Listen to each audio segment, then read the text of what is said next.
Voilà, pour continuer avec notre présentation, nous étions en train de vous dire que un autre objectif que l'école a à atteindre par rapport à vous, c'est de faire de vous un passionné de la lecture de la loi de Dieu. Vous savez, mes bien-aimés dans le Seigneur, aujourd'hui, le constat qui a été fait, si les gens, je parle plutôt dans le domaine des choses de Dieu ou par rapport à la marche de la foi, autrement dit, sont en train de souffrir, ce n'est pas parce qu'ils ne prient pas assez, non.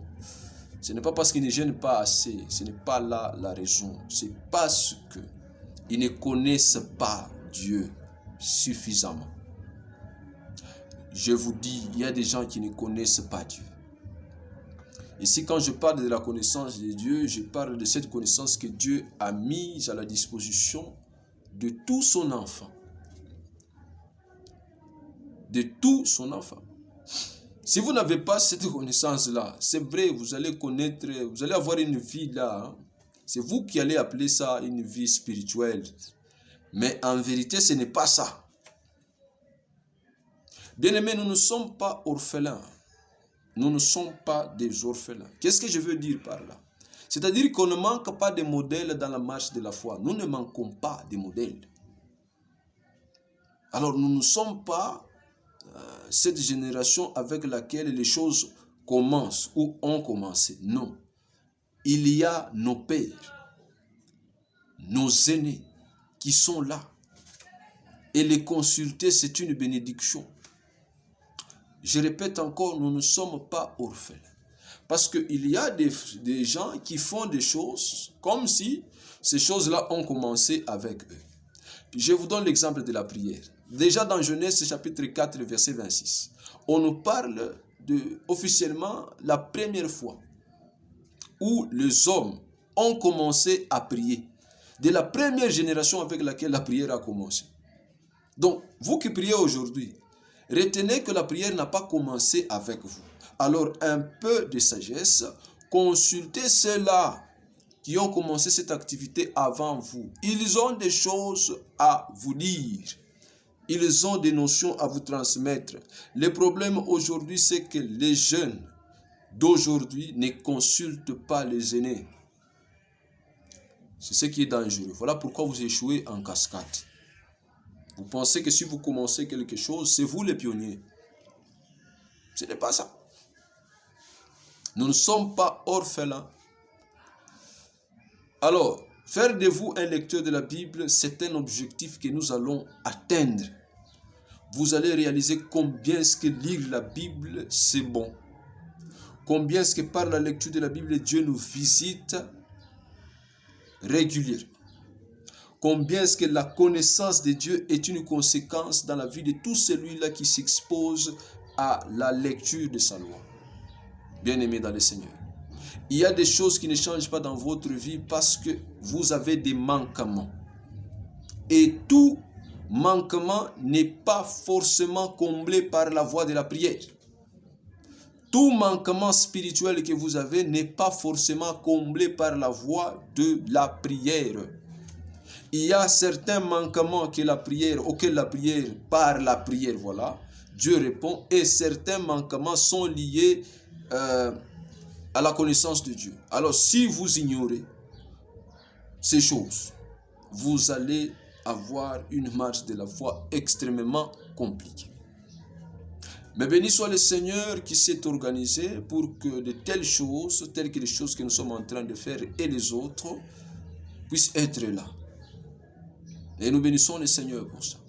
Donc faire de vous un lecteur de la Bible, un passionné de la lecture. Il y a des passionnés moi-même qui vous parlent ici. Je suis un lecteur comme vous. Je lis la Bible chaque jour. Je lis. Et chaque fois, par la lecture, j'apprends des choses extraordinaires. Je suis en train de goûter combien est-ce que Dieu est bon par la lecture. J'aime la lecture.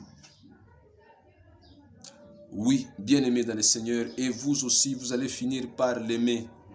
Parce que c'est dans la Bible, il n'y a pas que prier sans cesse. Il n'y a pas que prier sans cesse. Je répète encore, dans la Bible, il n'y a pas que prier sans cesse, il y a aussi que la parole de Christ habite abondamment au milieu de vous. Colossiens 3, 16. Et juste pour info, le chapitre le plus long de la Bible, c'est un chapitre dédié à la loi de Dieu.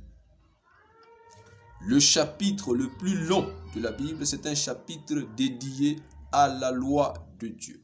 Psaume 119. Bien-aimés dans le Seigneur.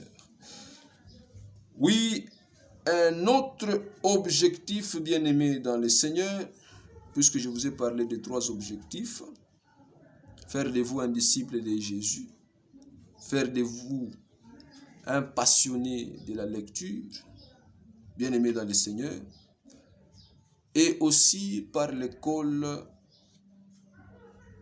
un autre objectif, c'est que vous allez servir Dieu avec une stabilité et une facilité extraordinaire. Vous allez servir Dieu, ça c'est un objectif que nous allons atteindre dans votre vie. Par rapport à votre ministère n'a pas de problème, ça vous devez le savoir.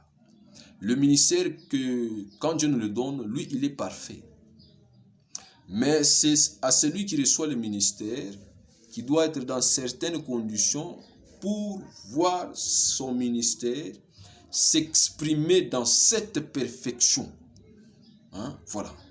C'est pourquoi nous vous disons que nous avons un objectif.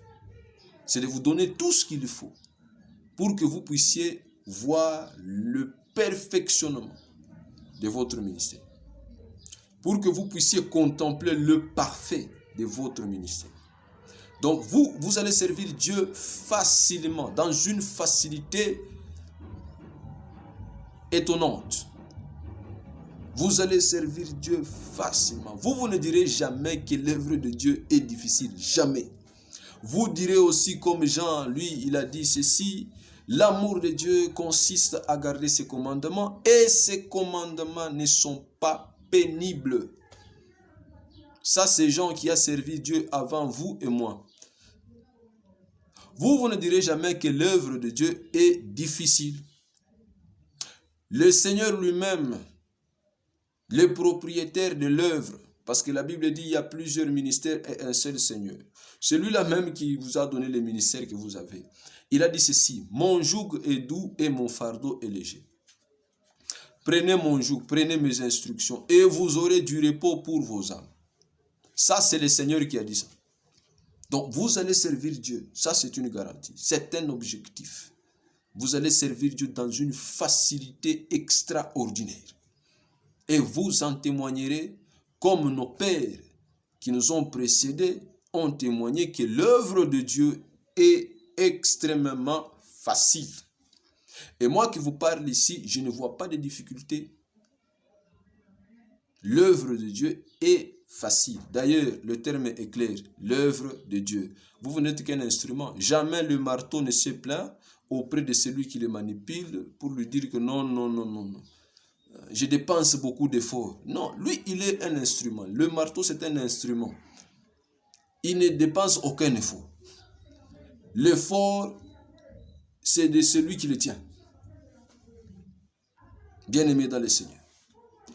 Alors que le Seigneur Jésus-Christ vous bénisse abondamment. N'oubliez pas de liker, cela va nous donner un peu de poids sur la chaîne YouTube. On va commencer à nous aligner, à nous relayer régulièrement. Que Dieu vous bénisse et à la prochaine.